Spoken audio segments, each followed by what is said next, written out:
I am Moses, once a prince of Egypt, now an old man who has witnessed the incredible power of God unleashed upon the land of my birth. For years I lived in exile, a humble shepherd in Midian, until the day God spoke to me from a burning bush. He commanded me to return to Egypt, to free my people from the bonds of slavery that had held them for generations. Though I was afraid, knowing the might of Egypt and the hardness of Pharaoh's heart, my faith in God's promise gave me strength. And so I returned, standing with unwavering determination before the golden throne of Pharaoh, the man I once called brother. Who is this God that I should obey him? I do not know your God, and I will not let Israel go.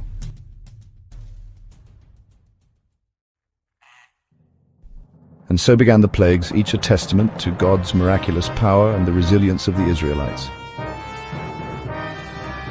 First, the waters of the Nile, lifeblood of Egypt, turned to blood. Fish died and the stench filled the air, yet the Israelites remained steadfast. Then came the frogs, countless in number, covering the land. They filled the houses, the bedrooms, even the ovens, but the Israelites endured. Lice followed, tormenting man and beast alike. No one was spared the constant, maddening itch, yet the Israelites held strong. Wild beasts ravaged the cities, their roars echoing through empty streets as people hid in terror, but the Israelites were protected by their faith. A pestilence struck down the livestock, leaving the fields littered with carcasses. Yet the faith of the Israelites remained unshaken. Boils erupted on the skin of the Egyptians, from the lowest servant to Pharaoh himself, but Moses and his people held firm in their belief. Then came the hail, mixed with fire, raining from the sky. It destroyed crops and shattered trees. Still, the Israelites' faith did not waver. What little remained was devoured by locusts, a living cloud that blackened the sky and stripped the land bare. Yet the Israelites stood strong in their faith. And then, darkness. A darkness so thick it could be felt, smothering Egypt for 3 days. But the light of faith burned bright within the hearts of the Israelite. With each plague I returned to Pharaoh, pleading for my people's freedom. And each time his heart hardened further, yet our faith never faltered, and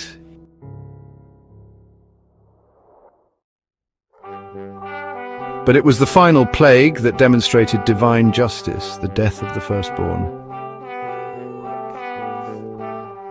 In one night, a cry of anguish rose from every Egyptian home, while the Israelites, protected by lamb's blood, were spared. Go, take your people and go. We fled Egypt, our hearts filled with hope and the promise of freedom. But our journey was far from over. Pharaoh's grief turned to rage, and he sent his army after us. We could hear the thunder of chariot wheels as we reached the shore of the Red Sea. I raised my staff high, my heart pounding, praying for a miracle, and then the sea. The sea parted before us, revealing a path to freedom. Walls of water towered on either side, glittering like crystal in the moonlight, a testament to the power of faith. I lowered my staff and the waters returned with a thunderous crash, swallowing Pharaoh's mighty army, sealing our victory. Our journey had only just begun. The promised land was still far away across a harsh and unforgiving desert. Even now in my old age, I can close my eyes and see those walls of water, a reminder that with faith and perseverance, the impossible becomes possible.